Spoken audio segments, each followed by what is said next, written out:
jadilah pemburu. Tapi dia tidak pernah berburu. Namun, meski begitu, saya juga memiliki mangsa yang tak ada habisnya untuk dimakan. Karena setiap kali kakek kembali dari hutan tua, penduduk desa akan membawa semua jenis hewan liar untuk keluarga saya. Dan setiap kali mereka datang untuk mengirimkan sesuatu, dia juga akan berlutut dan bersujud kepada kakeknya. Ini seperti berutang banyak budi kepada kakek saya. Saya mengetahuinya kemudian. Ternyata kakeknya adalah pemburu Huang Wei yang menjaga pegunungan Xing'an. Bahkan roh gunung dan monster liar di hutan ini beri dia beberapa mie tipis. Pemburu Huang Wei telah tinggal di pegunungan selama beberapa generasi hanya untuk menjaga pembuluh darah naga Huangxi. Dia tidak akan diizinkan untuk mengambil setengah langkah keluar dari pegunungan Xing'an selama sisa hidupnya. Jika Anda tidak taat, Anda akan dihukum. Tapi itu adalah tahun saya lahir. Kakek tidak menaati ajaran leluhur untuk melunasi hutang yang dia miliki ketika dia masih muda. Saya harus keluar dari gunung. Sudah berbulan-bulan. Ketika saya kembali, ibuku hamil. Itu akan menjadi acara yang membahagiakan. Saya tidak menyangka kakek saya mendengar berita itu. Tapi itu seperti disambar petir. Kakek mengatakan bahwa dia telah melanggar ajaran leluhur dengan keluar gunung kali ini. Saya khawatir hidup saya tidak terjamin. Tapi sekarang saya memiliki seorang ratu di rumah saya sendiri. Pembalasan ini akan jatuh di kepala cucunya. Ayah saya mendengar itu. Tiba-tiba wajahnya berubah. Buru-buru bertanya kepada kakek apa yang harus dilakukan. Kakek duduk di dermaga batu dan merokok sepanjang malam. Saat fajar, dia berjalan sendirian ke arah pegunungan Xing'an. Dia tidak kembali sampai hari gelap. Saat Anda memasuki pintu, kakek membawa benjolan poplar tebal di bahunya. Dilihat dari ukuran batangnya, pohon poplar ini hidup setidaknya selama 3 hingga 500 tahun. Lihat kakek, dapatkan kembali jerawat poplar yang begitu tebal. Ayah saya terkejut. Jadi dia bertanya apa yang dia lakukan. Pohon poplar ini hidup selama ratusan tahun. Mungkin itu sudah menjadi penyempurnaan. Jika ada dendam, ini pasti akan menjadi pembalasan bagi keluarga Gu kita. Saya tidak menyangka itu. Begitu kakek mendengar ini, menjatuhkan jerawat poplar dan menampar ayah saya, mengatakan bahwa keluarga Gu sedang menjaga di pegunungan Xing'an ini selama ratusan tahun, hanya ada kebaikan dan tidak ada dendam terhadap pepohonan di hutan. Dapatkan kembali benjolan poplar ini. Ini untuk menemukan pengganti untuk cucunya. Sekarang ibu saya telah hamil selama berbulan-bulan, tetapi tidak jelas kapan kutukan akan jatuh. Dia harus melindungi saya dengan sesuatu yang rohani dan menangkal kutukan surga bagiku bila perlu.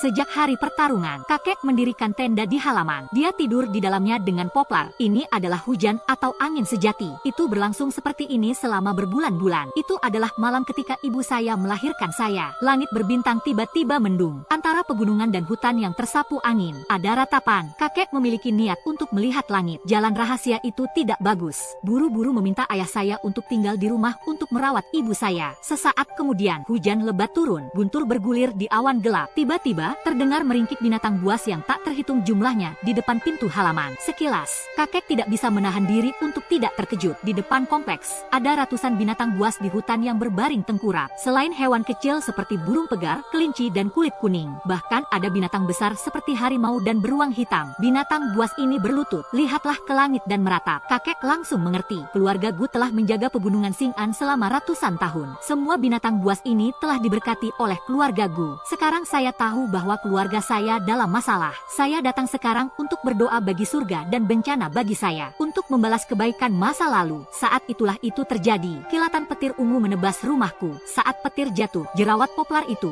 seolah-olah ada hisapan besar. Suara itu mengarahkan Guntur ke dirinya sendiri. Saya mendengar ledakan. Jerawat poplar tiba-tiba terbelah oleh Guntur dan kilat. Sementara, ada tangisan mengerikan dari dalam ruangan. Tapi saya tidak membuat ini menangis. Itu teriakan ibuku. Saat itu, ibuku hampir menangis dan sekarat. Dia terus-menerus kesakitan, berguling di tempat tidur. Wajahnya menjadi sangat pucat. Ayah Lansiang, ini kelahiran yang sulit. Anda perlu menemukan cara untuk menyelamatkannya. Jika terus seperti ini, itu akan menjadi satu mayat dan 2 nyawa. Ayah saya menatap kakek saya dengan mata merah dan berteriak, bukankah ada bidan di desa kita? Meskipun pohon poplar ini membantu anak itu memblokir badai petir, tetapi jika Anda ingin dilahirkan, itu juga tergantung pada ciptaannya sendiri. Meskipun kakeknya tenang di permukaan, tapi keringat sudah mengalir dari dahinya. Bidan desa kami pergi ke kota untuk mengunjungi kerabat akhir-akhir ini. Jaraknya ratusan kilometer bolak-balik. Tunggu sampai bidan dipanggil kembali. Kehidupan Lansiang sudah lama hilang. Ayah, cepat dan pikirkan cara. Tidak juga, jangan menjadi kecil. Mari kita jaga agar tetap besar, kata ayah saya dengan wajah memerah. Kakek mendengar ini, melototi ayahku. Suara dingin itu keras dan kecil. Saya bahkan mempertaruhkan hidup saya hari ini. Kami juga ingin menjaga garis keturunan keluarga Gu kami. Anda merawat menantu perempuan Anda di rumah. Saya pergi ke hutan tua pegunungan Xing'an. Tunggu tunggu saja aku kembali. Kakek selesai berbicara, terlepas dari bujangan ayah saya. Membawa pisau berburu, dia pergi ke hutan tua. Tetapi ketika dia kembali, binatang buas yang telah berbaring tengkurap di halaman. Tiba-tiba mereka meraung serempak. Ada kepanikan dan ketakutan dalam suaranya. Ayah saya keluar dan melihat-lihat. Saya terkejut. Saya melihat kakek saya berdiri di tengah hujan lebat, tertutup darah merah cerah. Kenakan melalui kaki celana di kedua lutut. Tulang hampir terlihat dalam. Dan apa yang muncul di belakangnya, itu membuat ayah saya tercengang. 9 ular piton raksasa setebal paha, ditutupi rantai. Di ujung rantai, benar-benar menarik peti mati dengan tubuh hitam. 9 naga menarik peti mati melawan takdir surga. Binatang buas mundur. Renungkan ayah saya, meskipun dia tidak mewarisi jubah kakeknya. Tapi saya mengikutinya sejak kecil. Dipengaruhi oleh apa yang terus-menerus dilihat dan didengar seseorang. Tentu saja, kita tahu apa arti adegan ini. Kakek mencoba menggunakan teknik gerbang Dao. Ubah hidup saya untuk saya. Itu bisa dibalik dan hidupnya bisa diubah. Ini adalah tindakan yang keterlaluan. Kolam yang sedikit lebih buruk. Anda akan berakhir tersebar. Jadi dia berjalan cepat ke kakeknya. Angkat dia, kata ayah dengan wajah pucat. Anda harus berpikir 2 kali. Sejak zaman kuno, ada banyak orang yang telah mengubah hidup mereka melawan langit. Namun pada akhirnya, beberapa orang lagi akan berhasil. Jika gagal, keluarga kami tidak akan pernah berbalik. Kakek mendengar ini, senyum muram terungkap. Dia mengangkat tangannya dan menunjuk ke peti mati hitam di belakangnya. Chen Shindao memiliki peti mati hitam ini. Saya akan mengubah apa yang tidak dapat diubah orang lain. Bencana yang tidak bisa dipecahkan oleh orang lain. Saya melanggar apa yang saya katakan. Begitu pernyataan ini keluar, ayah saya langsung tercengang. Kemudian dia melihat peti mati hitam di belakang ular piton raksasa itu. Tetapi ketika dia melihat dengan jelas, setelah tutup peti mati hitam diukir dengan pola, seluruh orang tercengang. Setelah kembali sadar, dia tidak berani mengatakan lebih banyak. Buru-buru pergi ke rumah untuk mencarinya. Pengemudi Palu, di bawah hujan lebat, ayah saya melakukan banyak kerja keras. Baru kemudian dia mencabut semua paku peti mati di peti mati hitam. Tetapi ketika dia mendorong peti mati terbuka, tapi tercengang, peti mati itu kosong. Jangan bicara tentang mayat, bahkan pakaian atau barang pemakaman tidak terlihat. Saya melihat bahwa situasinya tidak benar. Ayah saya segera bertanya kepada kakek saya apa yang sedang terjadi. Kakek melirik peti mati kosong. Kemudian dia menghela nafas tiba-tiba dan berkata, orang-orang tidak menguburkan pejabat tuan. Peti mati tidak mengubur yang tidak bernama. Sepertinya, peti mati ini untuk keluarga kami. Ditekan untuk waktu. Cepat dan biarkan menantu perempuan berbaring di peti mati. Ini hidup atau mati. Terserah Anda untuk melihat apakah Anda bisa bertahan hidup di malam itu. Ayah saya tahu tentang itu. Saya tidak tahan. Buru-buru membawa ibuku keluar kamar. Segera ditempatkan di peti mati hitam. Peti mati kemudian diatur ulang. Kemudian mereka berdua duduk di halaman dan menunggu dengan cemas. Pada awalnya, ada juga tangisan samar ibuku yang datang dari peti mati. Seiring waktu, tidak ada suara di dalamnya. Malam itu, ayah saya merokok 3 bungkus rokok sendirian. Tunggu sampai ayam jantan berkokok. Akhirnya, tangisan bayi bisa terdengar di peti mati hitam. Tangisan terdengar. Ayah saya sangat gembira. Segera buka peti mati. Saat ini, ibuku sudah pingsan kesakitan. Ayah saya melihat saya terbaring di peti mati. Hanya ingin membawaku keluar, tapi kakeknya menghentikannya. Dengan wajah muram, katanya, meskipun aku tidak pernah meneruskan keterampilanmu, Anda harus jelas tentang hal-hal yang dapat mengubah hidup Anda melawan langit. Sekarang saya telah mengubah hidup saya. Dia bukan lagi keluarga kami. Sebelum usia 9 tahun, kamu dan Lansiang tidak boleh melihatnya lagi. Jika tidak, kutukan akan ditegakkan. Saya membawa anak ini pergi dan tinggal di kuil kuno di Gunung Caprim. Saya mengirimnya kembali setelah 9 tahun. Biarkan dia mengenali leluhurnya dan kembali ke leluhurnya. Ayah saya berkata bahwa dia tidak tahan, tapi dia tahu dia ingin saya bertahan. Anda harus mendengarkan kakek Anda. Aku hanya bisa mengangguk tak berdaya setuju. Sejak hari itu, saya telah tinggal di sebuah kuil kuno bersama kakek saya. Kuil kuno itu berjarak sekitar belasan mil dari desa. Di tengahnya ada hutan tua. Itu tak lama setelah saya lahir. Harus diberi makan dengan susu. Berbicara tentang monster liar. Setiap pagi, di depan kuil kuno, ada beberapa binatang buas yang merangkak di tanah, menunggu untuk memberi saya makan. Dan itu terjadi 2 atau 3 tahun kemudian. Saat itulah saya mulai memahami orang. Tapi pada ulang tahun saya yang ketiga, kakek menetapkan 2 aturan untukku. Salah satunya adalah Anda tidak boleh kembali ke desa sampai Anda berusia 9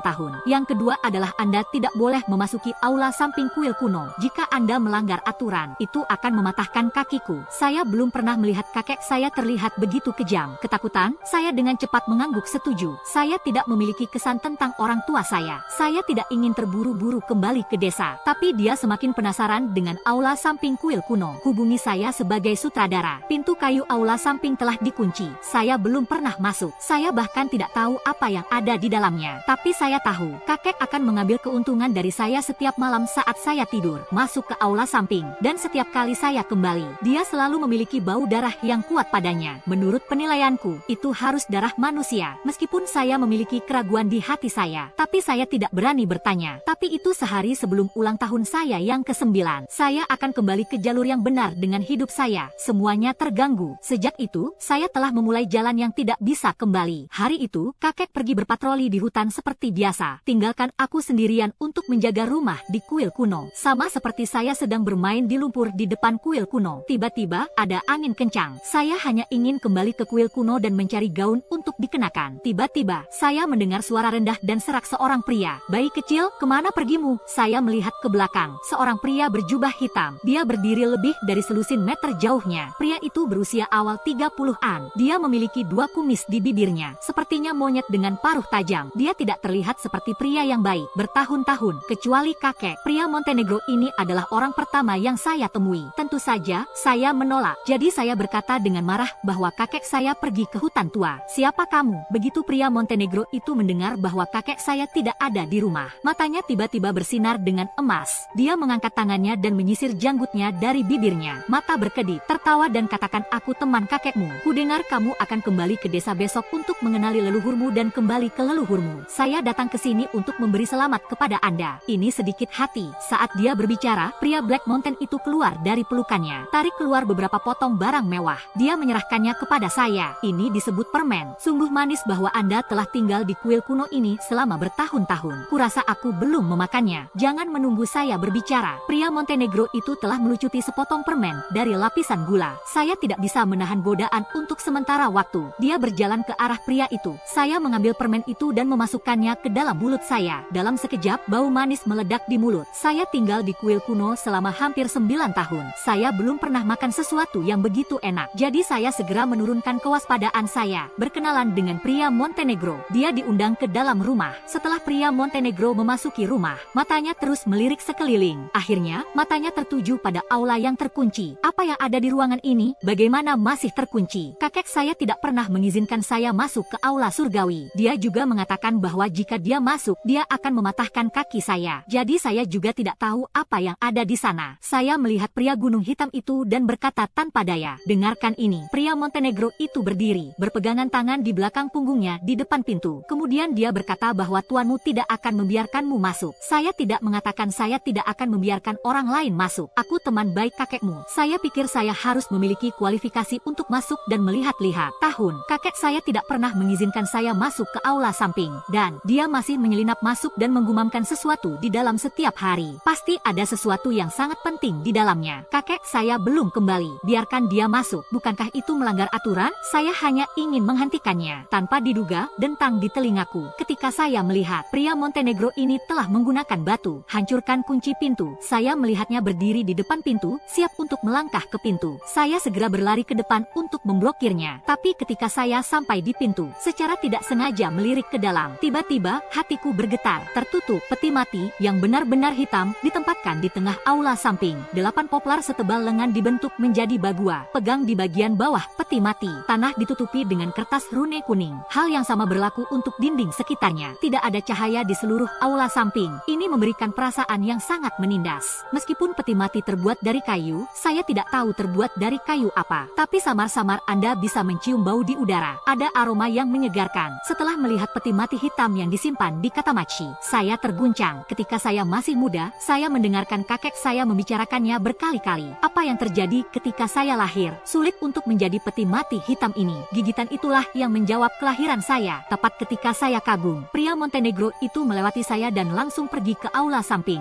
Jangan menunggu aku menghentikannya. Dia mengangkat tangannya dan mengambil peti mati. Peti mati terbang dan kemudian berjalan ke peti mati. Lihat ke bawah. Seketika, matanya bersinar dengan cahaya keemasan. Kemudian wajahnya gembira. Kaisar hidup sesuai dengan orang-orang yang melelahkan. Benar saja, saya menemukannya. Melihat perubahan mendadak dalam ekspresi pria gunung hitam itu, saya tidak berniat untuk terus menghalanginya. Berjalan ke peti mati dan letakkan kaki Anda di lantai untuk melihat ke dalam. Saya melihat bagian bawah peti mati. Ada seorang pria kecil dengan dasi jerami di tempatnya. Panjangnya sekitar telapak tangan. Namun, saat ini, pria jerami itu sudah tertutup kabut darah. Seluruh tubuh berlumuran darah merah tua. Hanya sedikit dahinya yang belum belum diwarnai merah. Lihat di sini. Akhirnya saya sadar. Tidak heran setiap malam ketika aku juga keluar dari surga, akan ada bau darah di tubuh. Darah yang ternoda di tubuh pria Jeremy itu persis seperti yang dia teteskan. Hanya saja saya tidak bisa mengetahuinya. Mengapa dia melakukannya? Untungnya, itu datang tepat waktu. Jika Anda meneteskan tetes darah esensi terakhir ini, saya khawatir daging ini tidak akan dapat digunakan. Pria Montenegro itu berkata pada dirinya sendiri. Saya bingung. Jadi saya bertanya kepadanya apa yang terjadi dengan pria Jeremy ini. Mengapa ditempatkan di peti mati? Ketika pria Montenegro mendengar ini, dia tiba-tiba menoleh ke arah saya. Kebaikan sebelumnya tiba-tiba menghilang tanpa jejak. Sebaliknya, ini adalah tampilan yang sangat menakutkan dan mengerikan. Anak 9 tahun yang lalu, kakekmu menggunakan seni rahasia keluarga untuk mengubahmu melawan langit. Bukan hanya hidup Anda yang berubah dan dagingmu. Namun, peti mati hitam saja tidak cukup untuk sepenuhnya mengubah kepribadian. Metode transfer jiwa harus diterapkan. Dia ditempatkan di peti mati hitam sebagai manusia Jeremy. Itu untuk menjadi dagingmu. Hanya dengan esensi darah untuk menutupi manusia Jeremy sepenuhnya. Kepribadian ini akan benar-benar berubah. Tapi dia tidak bisa membayangkannya. Tepat sebelum langkah terakhir ini, aku akan datang ke pintu. Ini adalah pemeliharaan. Setelah berbicara, pria gunung hitam itu mengangkat kepalanya dan tertawa. Tawa itu sangat marah dan penuh kebencian. Saya tidak begitu mengerti apa yang dikatakan pria Montenegro itu. Tapi saya yakin, dia bukan pria yang baik. Setidaknya datang ke rumah saya dengan hati yang buruk. Kalau dipikir-pikir itu, aku berbalik dan berlari keluar pintu. Tapi dia belum berlari beberapa langkah, langsung dipeluk oleh pria Montenegro itu. Pria Montenegro memiliki kekuatan besar. Biarkan saya terus berjuang. Masih belum ada cara untuk keluar. Segera saya dicengkeram olehnya di telapak tangan saya. Kemudian dia menarik pisau tajam dari pinggangnya. Tidak menunggu saya melihat jari telunjuk saya. Luka telah dibuat di perut jari. Darah mengalir keluar darinya dalam sekejap. Pria Montenegro itu meraih tanganku. Gantung di dahi pria Jeremy. Dalam sekejap, darah menetes.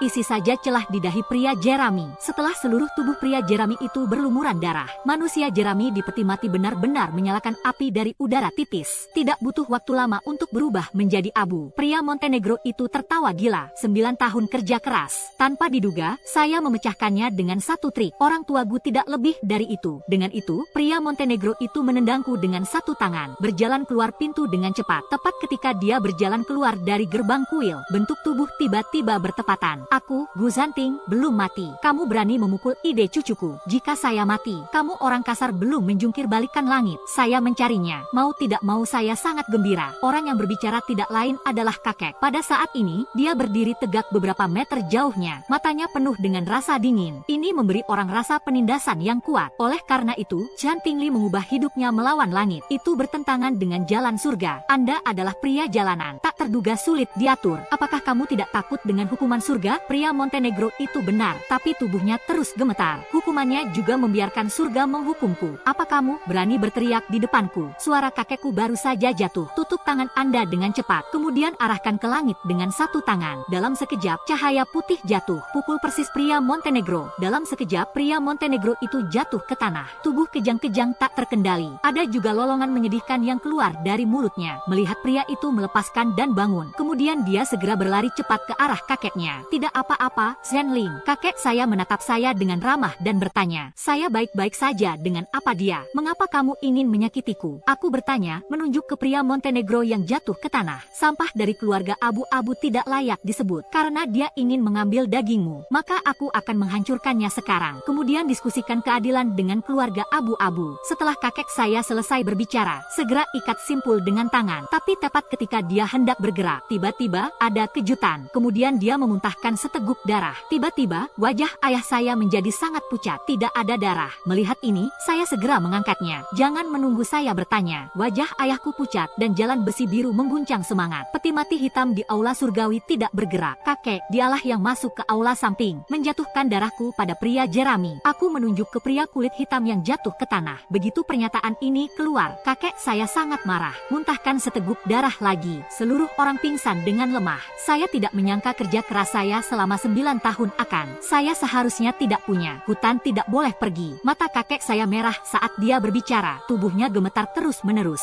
Saat itulah itu terjadi. Mendengus dingin datang. Orang tuaku, kamu tidak berpikir aku akan mematahkan teknik jiwa darah esensi Anda. Anda menyegel esensi dan darah Anda sendiri di tubuh manusia rumput. Begitu darah cucumu turun. Selama bertahun-tahun berkhotbah ini, sekarang aku terluka parah olehmu. Tapi terserah Anda tulang tua. Bukan lawan saya sama sama sekali. Hari ini saya akan membiarkan Anda melihatnya dengan mata kepala sendiri. Cucumu telah dimakan olehku. Putar kepala Anda untuk melihat. Pria Montenegro yang jatuh ke tanah sebelumnya sudah berjuang berdiri. Dia bergerak perlahan ke arahku. Ada ekspresi muram di wajahnya. Ada senyum puas di sudut mulutnya. Pada saat ini, kakek terluka parah. Saya tidak bisa bergerak sama sekali. Saya masih memiliki kekuatan untuk melarikan diri. Tapi bagaimana dia bisa tega menjatuhkan kakeknya? Jadi saya mengambil batu dari samping. Sarang kepala di telapak tangan Anda. Bahkan jika saya berjuang untuk hidup saya harus menyelamatkan kakek saya. Jalan ternak Zenlin tidak dangkal. Hanya 10 buah tidak cukup untuk membunuhnya. Saya memiliki pisau berburu di pinggang saya. Anda dengan hati-hati menariknya keluar dan menyembunyikannya di lengan baju Anda. Saya akan mencari kesempatan untuk memasukkannya ke dalam hatinya. Bisakah kakek nenek kita bertahan? Terserah Anda. Kakek saya mencondongkan tubuh ke telinga saya dan berkata dengan lemah,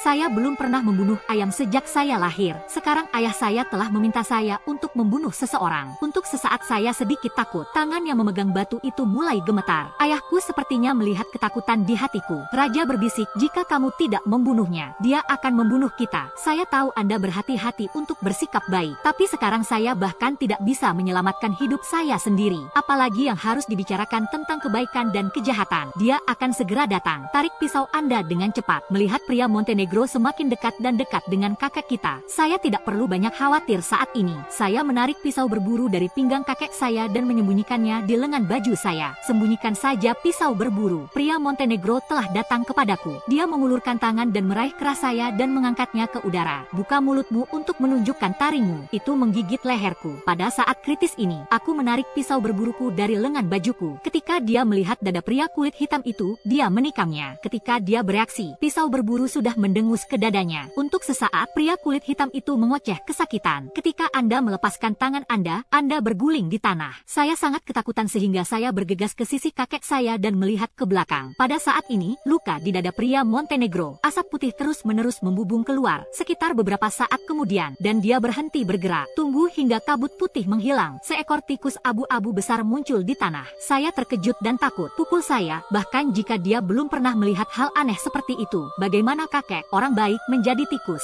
Ini adalah murid sekte abu-abu dari 5 keluarga abadi besar. Artinya, tikus. Tikus itu pernah mengambil bentuk manusia. Saya tidak bisa berhenti batuk ketika saya berbicara. Sudut mulutnya terus-menerus menyemburkan darah merah cerah. Saya melihat bahwa nyawa ayah saya dalam bahaya. Kata-katanya mendesak dan kakek terluka parah. Itu harus disembuhkan dengan cepat. Saya kembali ke desa untuk mencari ayah saya. Biarkan mereka membawa Anda ke dokter. Tidak, jangka waktu 9 tahun belum berakhir. Aku tidak bisa melihat orang tuamu. Kakek saya berkata dengan lemah. Manusia jerami kakek telah menjadi abu. Mencurigai darah. Pohon-pohon juga hilang. Apa yang juga diamati untuk jangka waktu 9 tahun. Berhenti bicara. Aku akan mengirimmu pulang sekarang. Jangan menunggu ayahku menanggapi. Jadi saya meluncurkan sepeda roda 1 kayu yang usang. Hanya saja saya memiliki kekuatan yang terlalu sedikit pada saat itu. Butuh lebih dari 10 menit. Saya memindahkan kakek saya ke gerobak. Setelah menetap kakek saya hanya ingin meninggalkan kuil kuno. Pada saat ini, ayah saya mengangkat tangannya dan menunjuk ke tanah. Biarkan aku mengambil pisau berburu dan menempelkannya di pinggangku. Dia mengatakan itu adalah sesuatu yang telah diturunkan dari nenek moyangnya. Tidak hanya bisa mengusir roh jahat, ini juga merupakan simbol status. Sekarang kepribadian saya telah berubah. Roh gunung dan monster akan menyerangku kapan saja. Ada pisau berburu ini di sini. Mereka tidak berani melakukan apapun kepada saya. Mendengar ini, saya membungkuk dan mengambil pisau berburu dari tanah. Dia mendorong kakek saya menuju hutan tua. Begitu saya memasuki pegunungan Xing'an, aura dingin datang dari segala arah karena dedaunan hutan yang lebat. Bahkan di siang bolong, masih sangat gelap. Saya berjuang untuk mendorong gerobak dorong ke depan. Sekitar 10 menit kemudian, lingkaran kuburan muncul di depanku. Tidak ada angin di hutan saat ini, tapi layar putih di sebelah lingkaran kuburan terus berayun. Melihat ini, ekspresi kakek saya tiba-tiba berubah. Biarkan aku bergegas dan mempercepat langkahku. Tapi saat aku hendak berjalan melewati kuburan, tiba-tiba, rasanya seperti ada sesuatu yang mencengkeram pergelangan kaki saya. Awalnya saya pikir itu adalah perjalanan ke pohon anggur. Lihat ke bawah. Saya sangat takut sehingga saya berteriak. Di kuburan pinus halus yang retak, Ran mengulurkan lengan pucat. Telapak tangannya meraih pergelangan kakiku. Aku tanpa sadar mengayunkan bola kakiku untuk menarik keluar. Tapi kekuatan lengan ini sangat besar. Tepat ketika saya bingung, kepala acak-acakan telah terungkap di kuburan. Perhatikan lebih dekat. Di kakinya ada wajah seorang wanita kulit putih yang menyedihkan. Dia tersenyum meringis padaku. Sudah ada 2 luka di kedua sisi mulut. Itu menyeringai langsung di akar telinga. Kecuali otot yang robek, ada juga gigi kuning kusam. Gigi juga bercampur dengan tanah kuning coklat. Kelihatannya sangat menjijikan. Saya belum pernah melihat boneka yang begitu lembut selama bertahun-tahun. Anda kurang beruntung hari ini. Aku akan memanfaatkanmu untuk memberi penghormatan kepada organ dalamku. Suara wanita itu serak dan dalam. Dengan itu, dia merangkak keluar dari kuburan. Dia tersenyum sedih pada saya. Kamu sangat berani. Bahkan keluarga Gu saya tergerak. Apakah Anda tidak sabar? Saya juga kelelahan. Menggertakkan giginya dan berteriak. Wanita itu mencibir. Ada sedikit penghinaan dan kebanggaan dalam ekspresinya. Gu hantu tua, kamu tidak melihat penampilanmu saat ini. Aku dulu takut padamu karena kamu memiliki DOFA di tubuhmu. Sekarang Anda hanya. Aku bahkan memakan dagingnya. Apa yang bisa Anda lakukan dengan saya? Selain itu, identitas seperti apa dia? Anda tahu lebih baik daripada saya. Jika kamu memakan dagingnya, jangan bicara tentang bereinkarnasi. Bahkan jika Anda menjadi abadi, itu tidak menjadi masalah. Saat dia berbicara, wanita itu mengulurkan cakarnya dan memukulku. Ketika hidup tergantung pada benang, aku hendak menarik pisau berburuku dari pinggangku. Tiba-tiba, saya mendengar peluit dari mulut kakek saya. Peluit halus bergema di seluruh hutan. Tiba-tiba ada getaran ke segala arah. Segera setelah itu, terdengar suara gemerisik dari pepohonan di hutan. Saya mencarinya. Tiba-tiba, seolah-olah seluruh tubuh dikuasai. Dari telapak kaki hingga kulit kepala. Binatang hutan yang tak terhitung jumlahnya seperti ombak datang kepada kami. Tidak ada kekurangan binatang buas seperti beruang coklat dan harimau. Lihat adegan ini. Saya sangat takut sehingga saya terus mundur. Kakek saya tampak bingung ketika dia melihat saya. Mencibir, jangan takut. Binatang hutan ini semuanya telah diberkati oleh keluarga Gu. Saya di sini hari ini untuk melindungi kami dari roh-roh. Benar saja, suara kakekku baru saja jatuh. Binatang buas hutan ini, wanita di depanku telah dikepung. Satu persatu, mereka menyeringai, memperlihatkan wajah mengerikan. Wanita itu terkejut dengan situasi itu, berkata dengan dingin, bukankah kalian orang kasar ingin hidup? Gu Santing sekarang tidak dapat melindungi dirinya sendiri. Apakah Anda mengharapkan dia untuk melindungi Anda di masa depan? Tidak peduli apa yang terjadi di masa depan, tapi kebaikan sebelumnya tidak bisa dilupakan. Kita adalah binatang buas,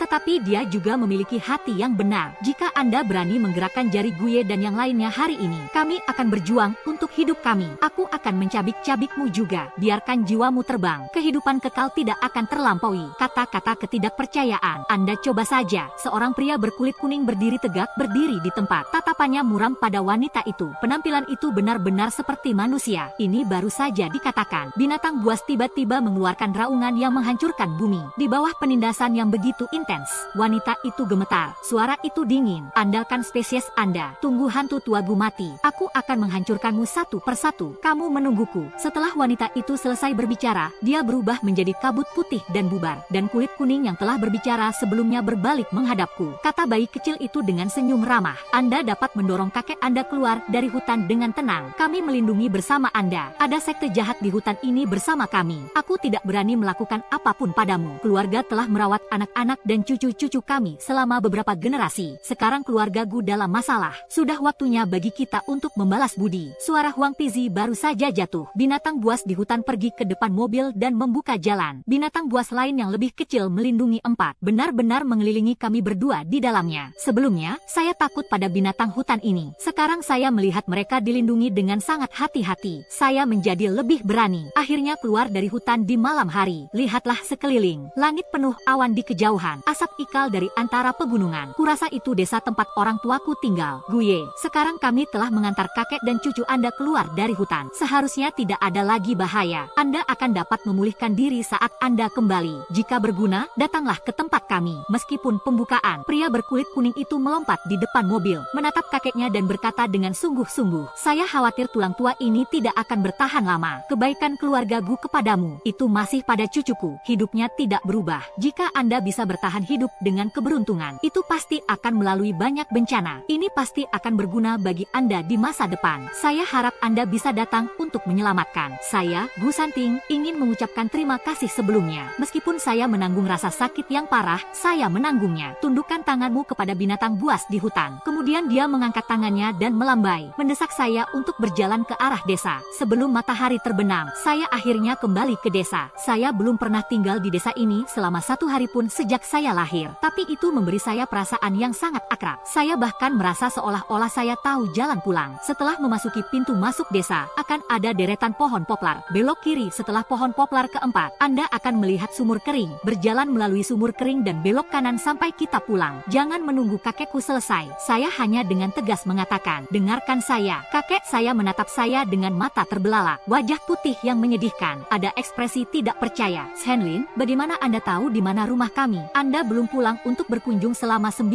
tahun. Mungkinkah kamu kembali ke desa saat aku berada di hutan tua? Kakek, kamu menetapkan 2 aturan. Shenlin tidak pernah berani melupakan. Jangan berani tidak patuh juga. Saya tidak tahu bagaimana saya mengingat lokasi rumah saya. Pokoknya, saya baru saja memasuki desa. Saya hanya merasa bahwa segala sesuatu di sekitar saya sangat akrab. Untuk pertanyaan ayahku, saya tidak menyembunyikannya sedikit pun. Kakek mendengar ini, menundukkan kepala dan merenungkan sejenak. Tiba-tiba, ekspresi kakek menjadi sangat suram. Cepat pulang. Setelah kakek saya batuk hebat, dia berteriak padaku dengan mendesak. Melihat kakek itu tampak bersemangat, aku buru-buru mempercepat langkahku, berjalan ke arah rumah. Ketika saya sampai di depan rumah, pasangan paruh baya sibuk di halaman. Lan siang melewati malam, putra kami akan berusia 9 tahun. Saya kira ayah saya akan mengirim putranya kembali besok pagi. Lihatlah kesenangan Anda. Saya tidak tahu menjadi apa putra kami. Ketika seorang wanita paruh baya berbicara, secara tidak sengaja, dia melirik ke arah gerbang halaman. Tiba-tiba matanya memerah. Ayah, wanita paruh baya itu berteriak. Dia berlari cepat ke arahku dan kakekku. Shenlin, ini ibumu, itu ayahmu. Kakek berkata padaku dengan napas yang kuat. Setelah teriakan ayah, saya memeluk ibu dan ayah saya. Keluhan bertahun-tahun meletus pada saat ini. Ibuku memelukku, terus-menerus membelai kepalaku. Ayah saya berjalan ke gerobak, menatap kakek dan terkejut. Apa yang sedang terjadi? Sudah lewat malam ini. Bukankah Shenlin baru berusia 9 tahun? Mengapa Anda membawanya kembali sekarang? Dan mengapa wajahmu begitu jelek? Jangan terlalu banyak bertanya. Bantu aku kembali ke rumah dulu, kata kakek lemah. Ayah dan ibu bekerja sama untuk membantu kakek ke ruang belakang dan berbaring. Kemudian, kakek memberitahu mereka apa yang telah terjadi. Saya telah dimakan oleh pria jerami di peti mati hitam. Sekarang tahu hilang. Pembuluh darah di tubuh juga bergegas ke mahkota. Diperkirakan dia tidak akan hidup sampai fajar besok pagi. Sekarang Anda bergegas ke desa Qinhuai, 30 mil jauhnya. Seseorang bernama Shen Yulou diundang. 30 tahun yang lalu, saya bermurah hati kepadanya. Sekarang kehidupan Shenlin tidak berubah. Jalan ke depan tidak pasti. Untuk membuat kota fleksibel, saya hanya bisa memintanya untuk membantu. Cepat, ayahku tahu ini serius. Segera pergi dengan cepat. Setelah melihat ayah saya pergi, kakek memanggil ibuku ke tempat tidur. Chen Dao Lan Siang, awalnya semangat kota. Bertahan hidup hari ini dan Anda akan dapat memulihkan tubuh biasa Anda. Tetapi Tuhan tidak memenuhi keinginan manusia. Malam ini akan menjadi 100 hantu. Peta merampok tubuh roh kota. Kamu cepat dan bersiap untuk uji. Serang anjing hitam yang kurang dari bulan. Bunuh mereka dan tuangkan darah ke dalam baskom. Siapkan saya kuas kertas kuning lagi. Terserah Anda apakah Anda dapat menyelamatkan nyawa roh Arai. Ibuku tidak berani menunda ketika mendengar ini. Setengah jam kemudian, ibuku membawa baskom darah merah tua masuk ke rumah. Kemudian dia meletakkan kertas kuning dan kuas di depan tempat tidur. Kakek mengambil kuas dan menodainya dengan darah di baskom. Saya mulai menggambar di atas kertas kuning. Saya tidak tahu apa yang digambarnya, meskipun tapi tidak jauh berbeda dengan pakaian kekaisaran di aula kuil kuno. Ini mungkin digunakan untuk memaksa dan memaksa. Setelah kakek menggambar satu, dia mulai batuk. Telapak tangan terus-menerus bergetar. Pena juga tidak stabil. Dalam keputusasaan, dia meletakkan yang ditarik di depanku. Kata Shenlin, saya tidak punya cukup energi saat ini. Anda menyalin sesuai dengan jimat kerajaan. Masih 2,5 jam sampai tengah malam. Anda harus menggambar 999 jimat kaisar sebelum tengah malam. Jika Anda menunggu sampai 100 hantu ada di rumah, itu akan terlambat. Selama saya bisa mengingatnya, kakek saya mengajari saya cara menulis. Meskipun saya tidak bisa membaca kata-kata pada simbol kuning, tetapi orang yang menyalinnya memiliki penampilan yang sama. 2 jam kemudian, saya akhirnya selesai menggambar semua rune kuning. Kemudian kakek saya meminta ibu saya untuk menggunakan pasta pesona kuning yang diplester di seluruh ruangan. Bahkan pintu dan jendela ditutupi dengan kertas. Tidak lama setelah ibu saya selesai memposting pesona kuning, tiba-tiba angin gelap melolong di halaman. Pintu dan jendela mulai bergetar. Lan Siang, cepat dan datanglah padaku dengan Shenlin. Ratusan hantu ini marah untuk rumah.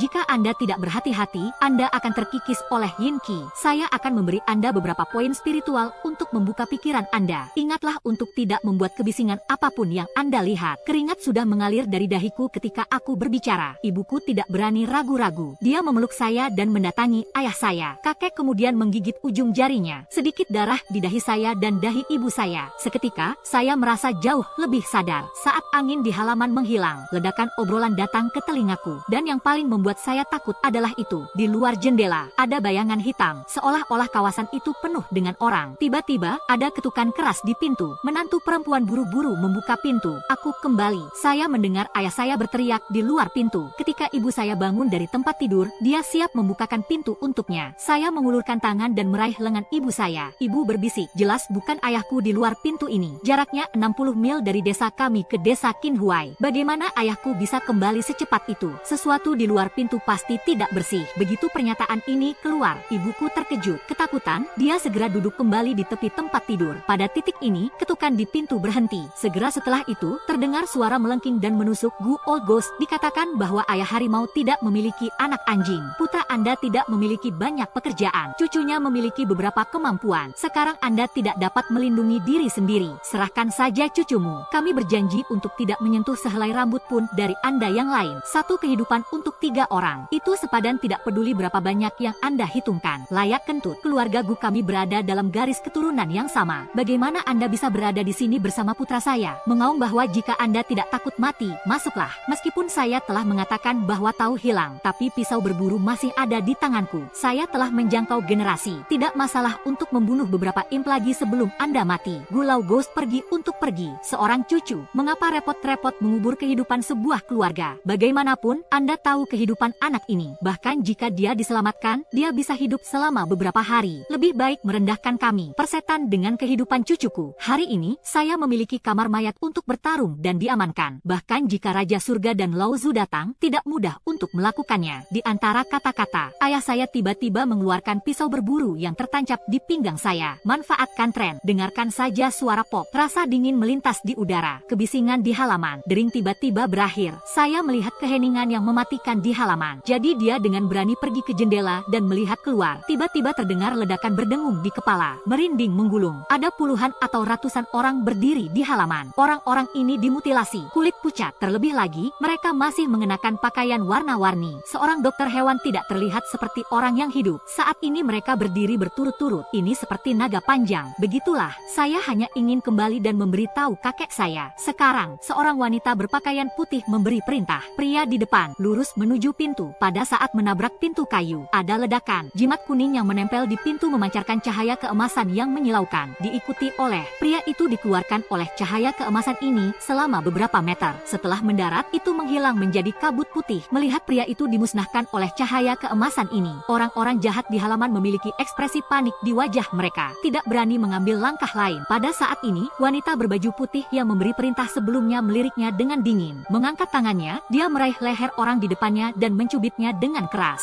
Cukup dengarkan satu klik. Pria yang tergantung di udara menghilang dalam sekejap. Jika ada yang berani mundur lagi, itu adalah akhir. Cucu hantu tua Gu memiliki kehidupan yang istimewa. Jika Anda memakannya ke dalam perut Anda, itu dapat dibudidayakan selama 100 tahun. Apakah Anda bersedia menjadi tanpa pemilik dan sendirian? Wanita berbaju putih itu berteriak tajam. Di bawah paksaan dan bujukan, hantu putih itu seperti kegilaan. Ada raungan. Dia membanting pintu satu demi satu. Pada awalnya, jimat di pintu rumah juga bisa menghancurkan makhluk jahat. Dapat terus berosilasi. Jimat kekaisaran berangsur-angsur mendarat. Itu dengan cepat kehilangan efeknya. Ki Guang, kenapa benda harimau ini belum kembali? Jika sedikit nanti, tunggu sampai hantu putih masuk ke dalam rumah. Kita pasti akan mati. Tepat ketika kata-kata Wei Ye jatuh, ada ledakan keras. Pintu kayu itu langsung diketuk ke tanah. Untuk sementara, ada banyak angin di rumah. Awalnya melekat pada dinding dan jendela. Semua jimat kuning dijatuhkan. Dalam waktu singkat itu menjadi abu dan tersebar. Saya melihat pintu terbuka. Saya buru-buru melompat dari tempat tidur, mengambil pisau berburu dari kakeknya. Kemudian dia berdiri di depan Wei Ye dan ibuku. Sekarang penghalang terakhir telah dipatahkan oleh hantu putih. Aku akan mati. Saya juga harus melindungi ayah dan ibu saya dengan putus asa. Tidak tahu, Anda bayi cukup berbakti. Ketika dia meninggal, dia masih melindungi hantu tua dan ibumu. Jika bukan karena kepribadian khusus Anda, aku benar-benar tidak tahan membunuhmu. Saat dia berbicara, wanita berbaju putih melangkah ke pintu. Saya melihat melalui cahaya bulan yang redup di luar rumah sakit. Saya terkejut. Saya kenal wanita ini. Itu adalah hantu wanita yang ditemui di hutan. Pada siang hari, ada ratusan binatang buas untuk melindungi mereka. hantu wanita ini tidak berani melakukan apapun kepada kita. Tapi sekarang binatang buas itu sudah lama bubar. Jika Anda ingin bertahan hidup, Anda hanya bisa mengandalkan diri sendiri. Muncul di benak. Aku mengangkat pisau berburuku di tanganku. Dia menusuk hantu wanita di dada. Di depan kuil kuno, saya menggunakan pisau berburu untuk membunuh murid-murid keluarga abu-abu. Agaknya, hantu wanita ini juga takut dengan pisau berburu. Bahkan jika Anda tidak bisa membunuhnya, paling tidak itu bisa terluka parah. Tapi yang tidak saya duga adalah ini. Saya belum mendekati hantu wanita itu. Dia tiba-tiba menjentikkan lengan bajunya. Dalam sekejap, gelombang ki yang dahsyat langsung mengangkat saya menjauh. Aku membanting punggungku ke lemari kayu. Terserah kamu, anak kecil, berani melakukannya denganku. Ini benar-benar merugikan diri sendiri. Setelah berbicara, hantu wanita berbaju putih menoleh untuk melihat kakeknya yang sedang duduk bersila di tempat tidur. Bu hantu tua, kamu telah menjaga hutan seumur hidup. Pada akhirnya, bahkan cucu Anda tidak bisa menyimpannya. Saya akan membiarkan Anda melihatnya hari ini. Saksikan cucu Anda mati di depan Anda. Hantu wanita berbaju putih baru saja jatuh. Dia mengangkat cakarnya dan menerjang saya. Aku memejamkan mata dengan putus asa. Tapi cakarnya tidak menangkapku untuk waktu yang lama. Kemudian datanglah lolongan menyakitkan dari hantu wanita itu. Saya membuka mata dan melihat. Saya melihat hantu wanita meringkuk di tanah kesakitan. Segera berubah menjadi kepulan asap putih dan menghilang. Hanya lubang jujube seukuran kuku yang tersisa di tanah. Kemudian datang suara seperti guntur mimpi keluarga Gu. Saya telah melindungi siapapun yang berani menyentuhnya. Saya segera melepaskannya. Kamu bahkan tidak bisa membuat hantu. Pada saat ini, dua pria berdiri di belakang Hyaki. Salah satunya adalah ayah saya. Orang lainnya adalah Shen Yulong. Hanya ada dua orang di depan pintu. Setan lengan yang terputus mencibir. Hanya kalian berdua juga ingin menjaga garis keturunan keluarga Gu. Lelucon apa? Sekarang 100 hantu adalah sebuah rumah. Saya tidak percaya. Lengan yang terputus belum selesai. Saya melihat Shen Yulong mengangkat lengannya dan menyapunya. Seberkas cahaya putih menembus dadanya. Dalam sekejap, iblis lengan yang terputus itu hilang. Makhluk jahat lainnya melihat adegan ini. Saya tidak bisa menahan diri untuk tidak terlihat tertekan. Mereka semua terus mundur. Saat ini, di antara 100 hantu, saya tidak tahu siapa yang berteriak. Cucu dari hantu yang lebih tua lahir dari peti mati hitam. Sekarang nasibnya tidak berubah. Apa gunanya kamu menyelamatkannya hari ini? Lebih baik menjual bantuan pribadi kepada kami. Shen Yulu melihat bahwa hantu putih itu tidak berniat pergi. Dan tidak ada lagi kata-kata yang membuang-buang dengan mereka. Segera tutup tangan Anda. Pada saat yang sama, mulut diam-diam melafalkan wajah merah. Tiba-tiba, cahaya keemasan melesat ke udara. Cahaya keemasan langsung berubah. Jaring emas besar sepanjang lebih dari 10 meter keluar dari udara tipis. Langsung menyelimuti semua hantu putih. Sulit bagi hantu putih untuk keluar setelah tertangkap di jaring. Untuk sementara, ada semburan ratapan yang menyedihkan. Tapi Shen Yulong tidak mengatakan apa-apa lagi. Dia mendengus. Lepaskan ikatan labu anggur yang diikat di pinggang Anda. Cabut stekernya. Dalam sekejap, angin bertiup di halaman. Makhluk-makhluk jahat ini sebenarnya bersama dengan Raja Emas. Itu dimasukkan ke dalam labu. Setelah dia memasukkan labu, dia bergegas ke kamar. Ketika dia melihat kakeknya yang sekarat, tiba-tiba matanya memerah. Apa yang sedang terjadi, Tuan Kelinci? Anda tidak berada di bawah saya dalam hal Taoisme. Mungkinkah ada roh gunung dan hantu yang kuat yang tersembunyi di pegunungan Xing'an, Gedung Meiyu? 9 tahun yang lalu, saya menggunakan peti mati hitam itu untuk mengubah kehidupan roh gempa. Akibatnya, itu adalah keluarga Hui. Murid itu mematahkan formasi. Saya dibalas. Seperti itulah tampilannya sekarang. Saya juga gemetar. Di antara kata-kata, darah terus mengalir dari sudut mulutnya. Kowon Black Pass. Bukankah itu sesuatu yang telah dijaga oleh keluarga Gu Anda selama beberapa generasi? Benda ini dijaga. Shen Yulong belum selesai berbicara. Kakek saya tiba-tiba mengangkat tangannya dan melambai. Isyarat agar dia tidak melanjutkan. Kemudian dia berbalik untuk melihat saya dan orang tua saya. Anda keluar dulu. Tidak ada entry lebih lanjut yang diizinkan tanpa saya. Tinggallah sampai menara giok padam. Apa yang dia katakan kepada Anda? Dengarkan saja kata-kata yang tidak boleh Anda tanyakan dan jangan tanyakan. Tetapi ayah saya tidak berani melanggar kehendak ayah saya. Ying Sheng kemudian membawa saya dan ibu saya keluar rumah. Kami menunggu di halaman selama 1 jam. Shen Yulu keluar dari ruangan dan kemudian wajahnya suram. Diam, wajahnya tampak penuh dengan pikiran. Melihat ini, ayah dan ibu saya buru-buru berlari ke dalam rumah. Sesaat kemudian, terdengar suara tangisan dan meraih tanah. Tunggu sampai saya masuk rumah. Kakek saya telah meninggal dengan senyuman. Itu bisa dilihat dari ekspresinya. Dia berjalan dengan damai, tapi hatiku seperti pisau. Kakek saya telah bersama saya selama 9 tahun. Tanpa diduga, dia meninggalkanku pada ulang tahunku yang ke-9. Ayah saya dan saya menangis di rumah. Sampai 10 menit kemudian, Shen Yulong memanggil kami bertiga ke halaman. Dia mengatakan bahwa kakek saya mengakui beberapa hal sebelum dia meninggal. Biarkan ayah saya memastikan untuk mematuhi. Hal pertama yang pertama, sedang tubuhnya harus dimakamkan di hutan tua pegunungan Xing'an. Kewaspadaan seumur hidup, bahkan kematian akan kembali ke hutan. Hal kedua adalah tidak membuat masalah besar tentang pemakaman. Semakin sedikit orang yang tahu, semakin baik. Hal ketiga adalah kamu akan membawaku pergi malam ini. Anda tidak dapat bertemu lagi sampai Anda berusia 18 tahun. Ayah saya dengan senang hati menyetujui dua hal pertama, tapi yang terakhir tidak bisa kejam. Tuan Shen, kami telah menantikan kembalinya Zhenlin selama 9 tahun, dan sekarang Anda harus membawanya pergi lagi. Bukankah Anda meminta nyawa kami? Air mata ibuku keluar dari tanggul. Mereka menangis dan memohon kepada saya untuk tinggal. Ipar, masalah ini dipercayakan kepada saya oleh Guye sebelum dia meninggal. Jika saya tidak, maafkan aku Guye. Selain itu, kehidupan Zhenlin tidak berubah. Hanya ada satu kematian yang tersisa bersamamu. Malam ini 100 hantu adalah sebuah rumah. Anda juga pernah melihatnya. Jika dia terus tinggal di sini, besok akan menjadi rumah 1000 hantu. 10.000 hantu adalah sebuah rumah. Dia harus mengikuti saya. Mungkin Anda bisa lolos begitu saja. Kehidupan dan penderitaan yang tak terlihat. Mana yang lebih penting? Kalian berdua memutuskan sendiri. Saya sedang menunggu di luar rumah sakit. Setelah Shen Yulou selesai berbicara, kemudian dia mengusap lengan bajunya dan pergi. Melihat ayah dan ibu saya tampak tersentuh. Saya buru-buru menerkam mereka, menangis dan berteriak, "Ayah, sekarang kakek sudah meninggal. Saya hanya memiliki 2 kerabat yang tersisa. Jika Anda mengirim saya keluar lagi, saya tidak punya rumah." Dengarkan ini. Ibuku tidak tahan melihatku lagi. Dia membalikkan punggungnya, menangis dan berada di rumah. Anda bisa melakukannya sendiri. Saya masih ingin Zhenlin hidup. Setidaknya kita memiliki harapan. Maksud ibuku melampaui kata-kata saya. Ayah saya mengerti. Dia mengangkat tangannya untuk menyeka air matanya. Lihatlah ke bawah padaku. Serius dan berhati panjang, Zhenlin. Aku tahu kamu tidak ingin meninggalkan ayah. Tetapi jika Anda tetap tinggal, hanya ada satu kematian. Kamu adalah satu-satunya garis keturunan dari keluarga Gu. Anda harus hidup dengan baik. Setelah itu hilang. Kamu hanya mendengarkan Paman Shen. Ikuti keterampilan darahnya dengan baik. Ibumu dan aku menunggumu di rumah. Jangan menunggu saya mengatakan tidak. Ayah saya menarik saya lurus dan berjalan keluar dari rumah sakit. Tidak peduli seberapa banyak saya berjuang. Ayahku tidak mau melepaskannya. Sampai dia mengirimku ke tangan Shen Yulou. Aku akan memberikannya padaku. Yakinlah, suami dan istri. Jika 9 tahun kemudian, dia kehilangan sehelai rambut. Aku, Shen Yulou, datang menemuiku. Mari kita bicarakan. Shen Yulou menarikku ke arah malam. Saat itulah saya kembali sadar. Saya tidak punya rumah lagi. Setelah meninggalkan desa, saya berhenti menangis.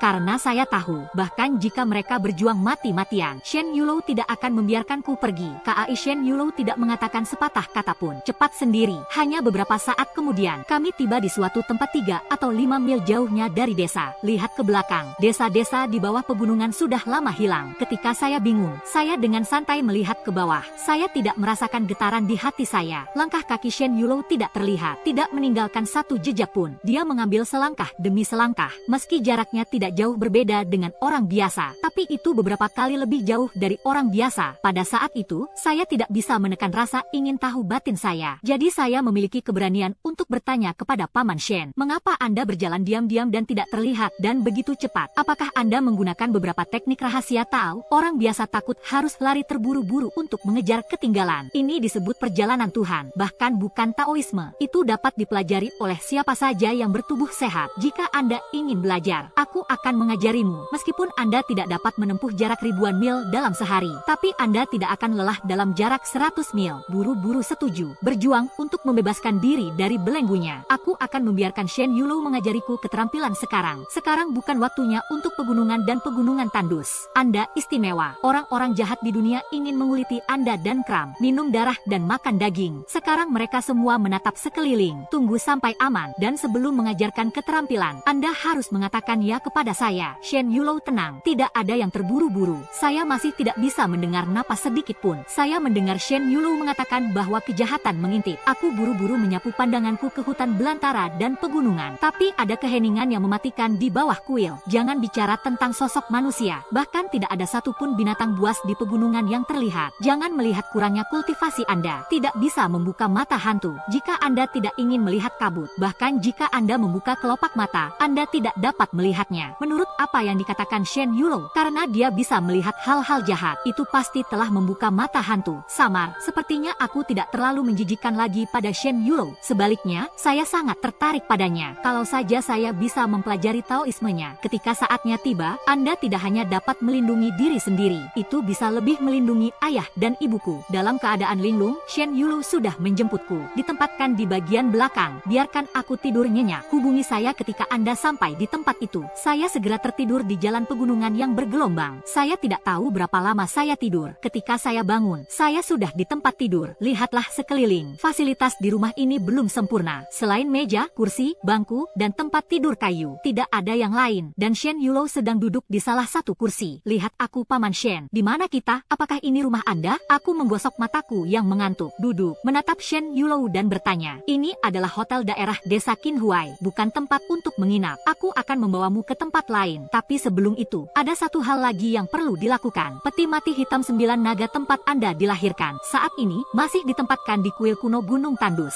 Saya harus menyelesaikannya. Jika tidak, sesuatu yang besar akan terjadi. Aku tidak bisa membawamu ke sana meskipun karena ada banyak hal jahat di pegunungan. Ini adalah petualangan nyata untuk membawamu lagi. Jadi Anda ditinggalkan sendirian di penginapan. Makan, minum, dan Lazar menetap di rumah ini. Pelanggan melangkah keluar dari ruangan. Aku telah menyiapkan sesuatu untuk dimakan dan diminum bagimu. Lapar dan haus, ambil sendiri. Jika kamu berani setelah aku pergi keluar dari rumah ini, Guye tidak hanya membunuhku dengan juga akan terkenal karena ketidakadilan. Jangan menunggu saya menanggapi. Shen Yulou bangkit dan membuka paket di atas meja. Cari ke atas. Selain hal-hal yang harus dimakan dan diminum, paket ini tidak termasuk. Bahkan ada kertas kuning, cinnabar, dan hal-hal lainnya. Shen Yulou lebih baik daripada setelah dicelupkan ke dalam cinnabar. Pena di atas kertas kuning dan berjalanlah dengan ular naga. 6 jimat kuning ditarik dalam sekejap. Kemudian, dia menempelkan jimat kuning di 4 dinding selatan, timur, dan barat. Bagian atas dinding dan lantai masing-masing ditempelkan dengan masing-masing satu. Setelah menempelkan pesona kuning, dia menaburkan tanah dengan beras ketan. Wajah putih menggigit kertas dan membuat simpul di antara kedua tangan. Dalam waktu singkat, jaring emas besar datang dari telapak tangannya, terbang keluar dan mendarat di dinding, dan kemudian berubah menjadi sisik bergetar yang tak terlihat. Gunakan arai Liu He Tiangang dan arai jaring emas berdarah. Letakkan pesona untukmu. Sulit bagi kejahatan biasa untuk masuk. Jika Anda merasa ada yang tidak beres di rumah, lihat saja tanah. Tanah ditaburi dengan beras ketan dan tepung putih. Jika roh jahat masuk ke dalam rumah, pasti akan meninggalkan jejak kaki. Ketika saatnya tiba, kamu akan menggunakan pisau roh yang ditinggalkan untukmu oleh Guye untuk membunuhmu. Ingatlah untuk menunggu aku kembali. Paling lama 1 hari. Dengarkan Shen Yulou. Tinggalkan aku sendirian di penginapan ini. Saya buru-buru menolak. Sejak saya lahir, saya mengikuti ayah saya untuk tinggal di kuil kuno di Pegunungan Tandus. Tidak pernah sendirian. Dan tadi malam ada ratusan hantu di halaman sebagai rumah. Saya juga pernah melihatnya. Jika hal kotor ini memanfaatkan Shen Yulou untuk pergi, apa yang harus dilakukan jika Anda datang lagi? Tapi 8 atau 9 tahun dan mendiskriminasi musuh-musuh yang jahat ini. Antara menangis,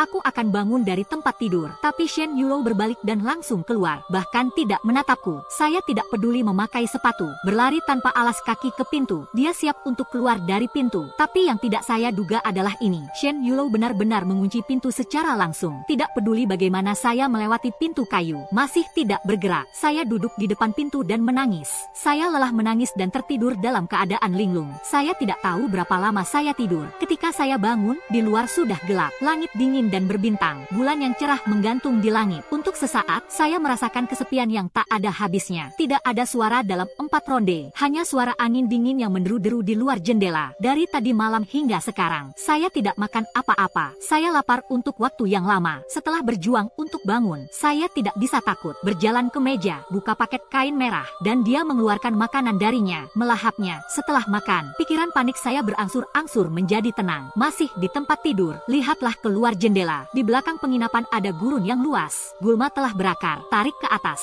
Ada juga beberapa truk penuh pasir yang diparkir di gurun. Mungkin dimaksudkan untuk menjadi bangunan di situs tersebut. Saya tidak melihat suara yang tidak biasa. Hati yang awalnya memegangnya telah banyak tenang. Bagaimanapun, Shen Yulou akan bisa kembali besok pagi. Lewati malam saja. Seharusnya tidak ada masalah. Cita-cita dikatakan bahagia, tapi kenyataannya selalu kejam. Saya berpikir untuk berbaring dan tidur. Shen Yulou akan bisa kembali. Saya kira saya tidur terlalu lama di siang hari. Saya tidak merasa mengantuk sama sekali. Berguling-guling setelah jatuh. Suara angin di luar jendela terus mengetuk jendela. Itu membuat pikiran saya yang semula tenang panik lagi. Buka saja mata Anda. Itu berlangsung sekitar 2 atau 3 jam. Saya akhirnya mulai sedikit lelah. Dalam keadaan kesurupan, dia menutup matanya. Tepat ketika aku akan tertidur, tiba-tiba perasaan dingin menyapu tubuhku. Maafkan aku masih merasakan dingin yang menggigit di bawah selimut. Bingung. Saya hanya ingin bangun dari tempat tidur dan pergi ke lemari untuk mencari selimut. Tapi ketika aku Aku membuka mataku, tapi saya terkejut. Ketika saya tidur, lampu dinyalakan, tetapi sudah mati. Gelap di ruangan itu. Seketika, jantungku berdebar kencang. Suara napas juga menjadi cepat. Saya bangun dari tempat tidur dengan keberanian untuk pergi. Bersiaplah untuk pergi ke pintu dan nyalakan saklar lampu. Tetapi Anda juga bisa kembali ke masa depan dan pergi. Di luar jendela di gurun, ada opera yang halus dan sedih. Suara opera terdengar. Seluruh kulit kepalaku meledak. Rambut berdiri di ujung. Itu seperti 1000 pon batu yang menekan dada saya. Itu membuat saya sulit bernapas. Di malam hari, saya telah melihat pemandangan di luar jendela. Tapi itu hanya gurun. Tidak ada orang di sekitar. Dari mana suara opera yang samar ini berasal? Lang ada di hati. Selir pada saat usus pecah. Keluhan sudah diketahui sejak lama. Tidak mudah untuk berpisah ketika Anda bertemu. Suara wanita itu melengking dan halus. Operanya sedih dan jelas. Dalam sekejap, saya merasa seperti keluar dari tubuh saya. Aku dengan cepat mengangkat tanganku untuk menutupi telingaku. Suara opera seperti air pasang. Itu mengalir melalui jari-jari Anda. Untuk sesaat, tubuhku tampak di luar kendali. Dia bangun perlahan, berjalan menuju jendela. Datanglah ke jendela. Aku melihat melalui jendela ke arah gurun. Tiba-tiba, jantung tiba-tiba menarik diri. Tubuh tidak bisa menahan gemetar. Di bawah sinar bulan yang suram, pada titik tertentu, tim platform rumput didirikan di gurun. Panggung mengambil kebocoran. Seorang wanita mengenakan jaket katun merah dan celana katun, bernyanyi dan menari di atas panggung. Karena jaraknya terlalu jauh, saya tidak benar-benar melihatnya. Saya hanya bisa melihat wajah pucat wanita itu. Ini seperti diolesi dengan lapisan tepung putih. Pipinya masih ditutupi dengan pemerah pipi merah darah. Sepertinya pria yang mengikatnya ke kertas. Betapa marahnya Anda ingin menjadi. Di depan panggung, ada juga puluhan pria, wanita, dan anak-anak yang duduk di sekitar. Orang-orang ini mendukung saya. Saya tidak bisa melihat dengan jelas. Ketika saya terkejut, saya secara tidak sengaja melirik ke arah gurun di sekitar panggung. Sebuah truk yang sebelumnya diparkir di gurun sudah hilang. Sebaliknya, ada potongan-potongan paket kuburan. Setiap peti mati dimasukkan secara vertikal di atas kantong kuburan. Ada juga layar putih yang menempel di sebelah kuburan. Itu melayang tertiup angin. Bahkan ada uang kertas yang berserakan di tanah. Ini bukan kuburan atau apapun. Sejak zaman kuno, tidak ada panggung yang berakar di lingkaran kuburan. Tiba-tiba, saya ingat, kakek saya pernah menceritakan kisah aneh kepada saya. Dia mengatakan bahwa ada trik jahat dan menggoda yang tak terhitung jumlahnya di dunia. Salah satunya disebut pertunjukan hantu. Kejahatan berubah menjadi drama dan bernyanyi. Gunakan suara opera untuk memikat orang hidup. Setelah terpesona dengan pertunjukan hantu ini, bahkan jika Anda memotong perut Anda dan menggali hati Anda tidak merasakan sakit sedikit pun. Ketika Anda kembali ke akal sehat Anda, sudah lama menjadi mayat tanpa organ dalam. Jiwa diserahkan kepada perangkatnya sendiri. Daging dan darah dibiarkan diminum. Banyak orang telah meninggal akibat skema tersebut. Adegan di depan saya dan saya. Ceritanya lumayan. Sepertinya aku benar-benar mengalami sesuatu yang najis. Setelah sadar, saya hanya ingin berbalik dan melarikan diri. Tapi kakinya seperti timah. Saya tidak bisa bergerak sama sekali. Dan saya akan lari sekarang. Dan kemana mereka bisa melarikan diri? Shen Yulou memesan 5 kali. Biarkan aku tinggal di penginapan dan menunggu dia kembali. Bagaimana jika dia kembali dan tidak dapat menemukan saya lagi? Sekarang ruangan itu telah disiapkan olehnya dengan 2 penghalang. Dan di mana lebih aman dari di sini? Kalau dipikir-pikir itu, saya mengambil keputusan. Tidak peduli apa yang terjadi, Anda tidak bisa meninggalkan ruangan ini. Anda harus menunggu sampai Shen Yulou kembali. Baru saja mengambil keputusan. Opera asli yang sedih dan sunyi tiba-tiba berakhir. Lihatlah ke panggung gurun. Wanita yang bernyanyi. Dia menatap lurus ke arahku. Senyum muram muncul di sudut mulutnya. Puluhan pria, wanita, dan anak-anak di antara penonton juga berbalik saat ini. Di bawah bulan yang dingin, wajah para penonton ini semuanya sangat pucat. Keluar hidup-hidup dengan wajah orang mati. Ketika mereka menemukan saya berdiri di dekat jendela, prajurit itu tiba-tiba berdiri. Rentangkan lengan Anda. Dia bergegas ke arah penginapan dengan gigi dan cakarnya. Yinki putih di langit juga meroket seketika. Otakku menjadi kosong karena ketakutan. Butuh beberapa detik untuk mengingat. Pisau berburu di pinggangnya ditarik dan dilindungi di dadanya. Kabut putih terlihat jelas di atas gurun. Ratapan sedih tidak ada habisnya. Sesaat dalam waktu, dan mereka datang ke bawah tembok penginapan. Aku menghela nafas dan melihat ke bawah. Tiba-tiba berkeringat dingin. Makhluk-makhluk jahat ini ditumpuk di dinding, terus panjat ke atas. Jadi sepertinya, dalam waktu kurang dari setengah menit, mereka bisa naik ke lantai 2 penginapan. Sekarang kita dipisahkan oleh lapisan kaca tipis. Jika itu benar-benar dipatahkan oleh mereka, lalu saya tidak yakin akan mati. Tepat ketika 62ku bingung, sebuah jepretan datang dari depanku. Cari suaranya. Sebuah telapak tangan putih yang menyedihkan telah ditampar ke kaca. Pegang dengan lembut di telapak tangan Anda. Seperti pohon, akar dan batangnya saling terkait. Kukunya bahkan lebih tajam. Panjangnya 2 atau 3 cm.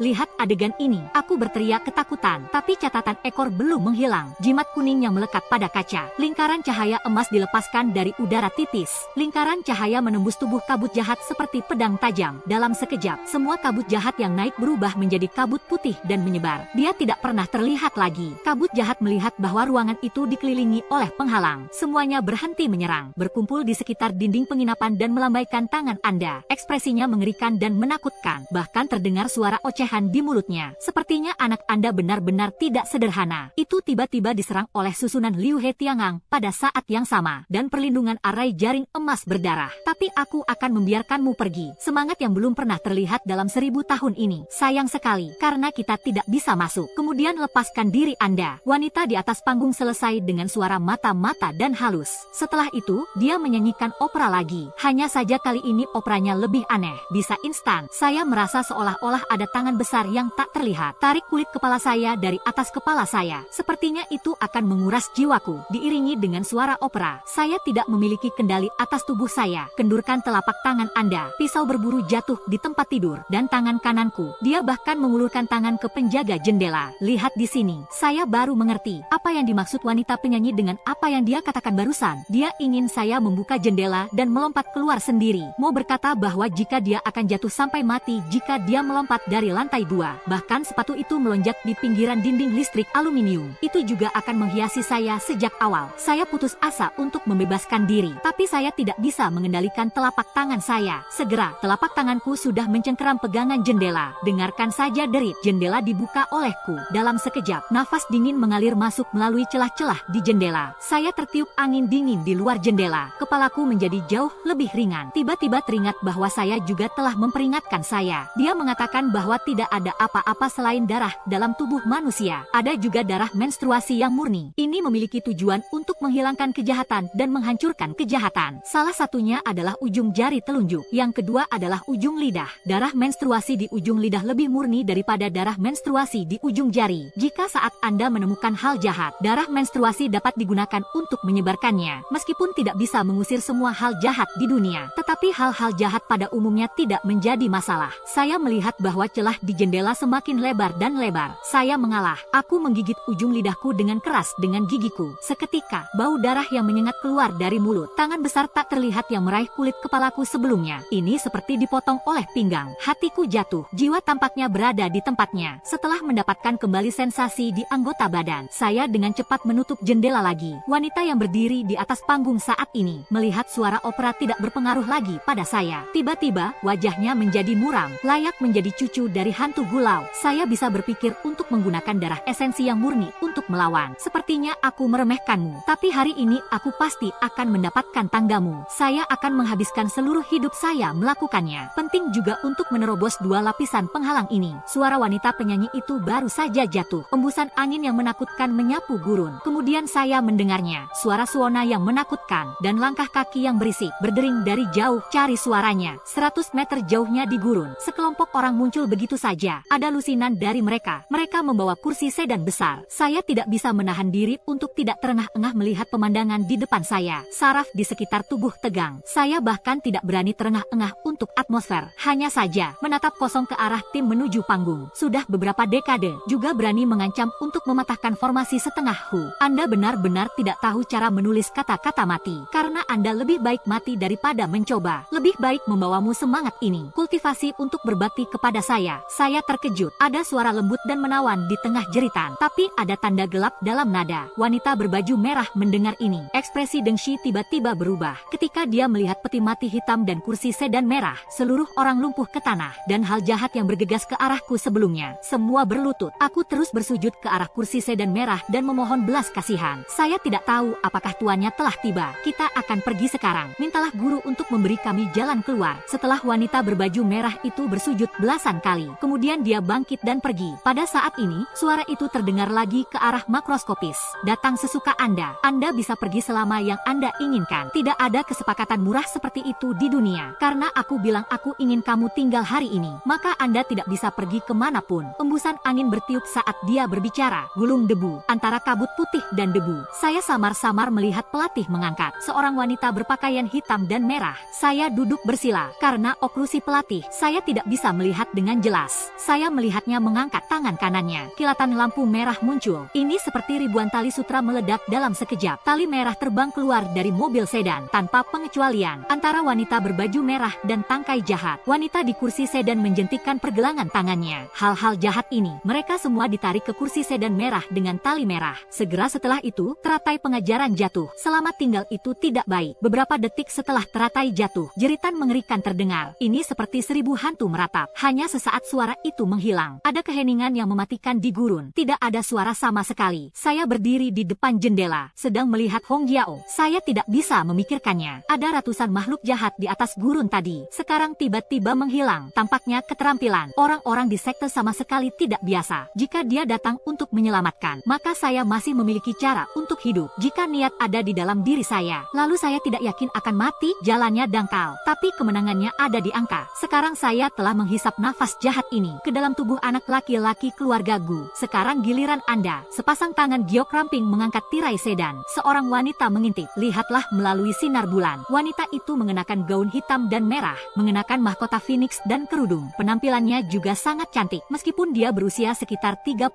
tahun, tapi ada semacam pesona yang tak terlukiskan. Amitabha, seperti kata pepatah, bertemu menjadi dua. Meskipun biksu kecil itu mengatakan bahwa dia datang terlambat, tapi dia juga ingin mendapatkan sepotong kue. Wajah Xin Yangzi, apakah Anda dihargai atau tidak? Xin Yangzi baru saja muncul. Suara keras dan keras terdengar di telingaku. Putar kepala Anda untuk melihat. Seorang biksu paruh baya berjubah muncul di gurun. Tidak jauh dari situ, jubah itu ditutupi dengan tambalan. Ini seperti pengemis. Dilihat dari cara Anda berpakaian, seharusnya seorang biksu yang bepergian jauh dan luas. Anehnya, ada 10 cincin di kepalanya. Sejak zaman kuno, jumlah murid Buddha adalah 12.369 spesies 12 kutub. Tapi biksu di depannya memiliki 10 bekas luka cincin di atas kepalanya. Itu agak aneh. 10 perintah biksu. Anda adalah seorang Buddhis. Mengapa mengarungi air yang bermasalah ini? Buddhisme dan Taoisme tidak bertentangan sejak zaman kuno. Anda harus tahu asal-usul Old Ghost Gu. Saya menyarankan Anda untuk tidak ikut campur dalam urusan Anda. Selain itu, anak keluarga Gu adalah tubuh roh bawaan. Jika Anda bisa menghirup auranya ke dalam tubuh Anda, itu bisa mencapai ribuan tahun. Bagaimana saya bisa menyerah? Menurut saya, palsu bahwa Anda di sini hari ini untuk mendapatkan sepotong kue. Memang benar aku ingin melindunginya. Setelah wanita guru melihat biksu itu muncul, wajahnya masih tenang. Tapi ada ancaman dalam kata-kata itu. Amitabha, biksu kecil itu bepergian ke sini. Lihat Anda siap untuk menembak boneka. Secara alami, perlu untuk merawatnya. Karena Anda tahu bahwa nama saya adalah biksu 10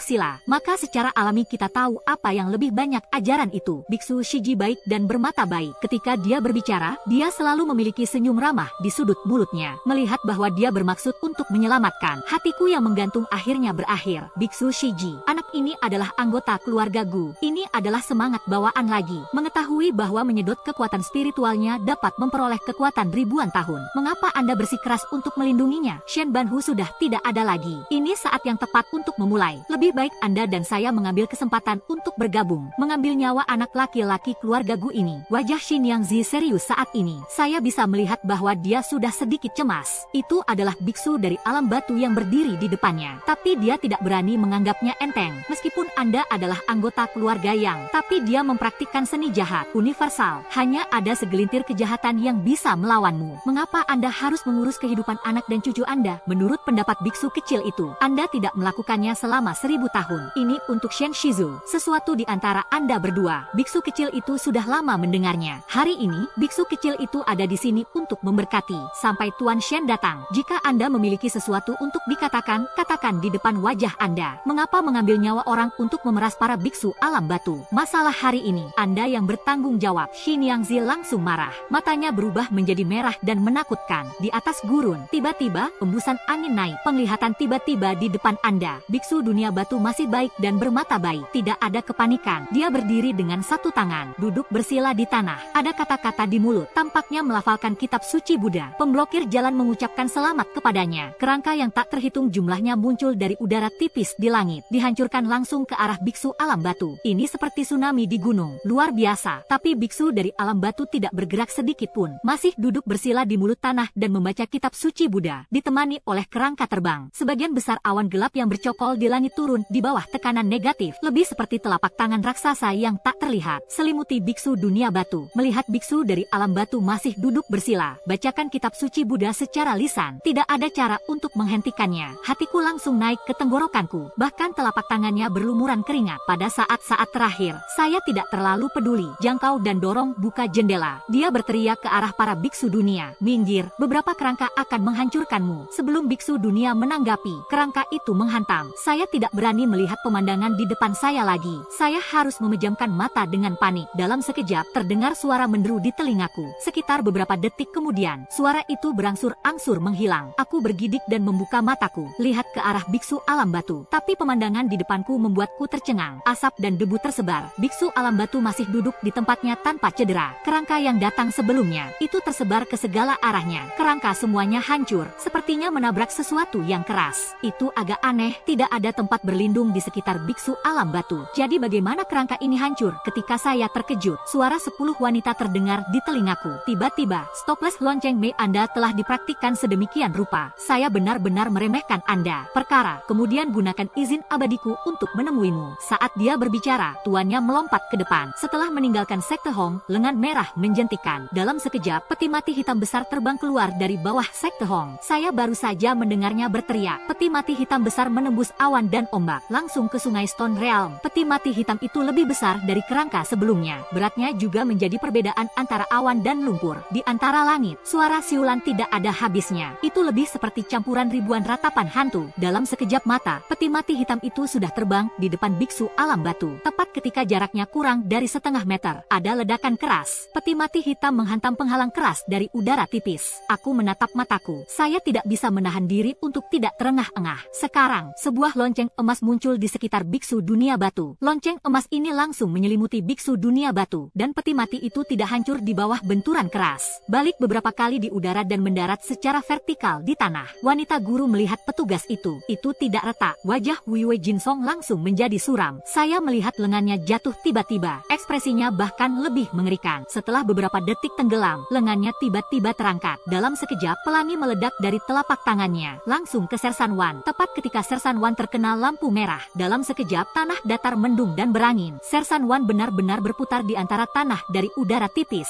Setelah beberapa saat, ia tenggelam ke tanah seperti bor. Dia tidak pernah terlihat lagi. Setelah hilangnya Sersan Wan, gurun kembali ke keheningan yang mematikan. Melihat ini, saya mencari di mana-mana. Tepat ketika saya tidak dapat menemukannya, tiba-tiba terdengar suara aneh di gurun. Dengarkan saja beberapa suara berdebar. 5 peti mati bangkit dari tanah, jatuh tepat di depan biksu alam batu. 5 peti mati memiliki warna yang berbeda. Mereka berwarna biru, hitam, kuning, dan putih. Untuk mengatakan bahwa peti mati hitam mudah dilihat, peti mati dari beberapa warna lain dapat digunakan. Saya belum pernah melihatnya sebelumnya, dan tutup peti mati ini semua diukir dengan pola menakutkan, kecuali binatang buas. Ada juga roh jahat seperti raksasas. Kelihatannya menakutkan. Qian Kuntian melihat atasan resmi untuk pertama kalinya. 10.000 guru Wan Shiguanshin yang benar-benar layak untuk reputasinya. Jika biksu kecil itu tidak salah, ini harus menjadi 5 elemen kaisar kuning di langit dan bumi. Barlingguan dengan pejabat untuk membangkitkan kejahatan, beri makan orang dengan kejahatan. Wanita guru berarti petir. Biksu kecil itu benar-benar membuka matanya hari ini. Bisa membiarkan guru dan wanita itu pergi ke tingkat keempat. Biksu kecil itu juga dihormati. Biksu itu berdiri saat dia berbicara. Sosok itu berdiri megah di depan 5 peti mati. Sepertinya, dia juga tahu bahwa guci lonceng emas Wei tidak bisa lagi dilawan. Saya akhirnya bangun. Bersiaplah untuk menanggapi dengan cara lain.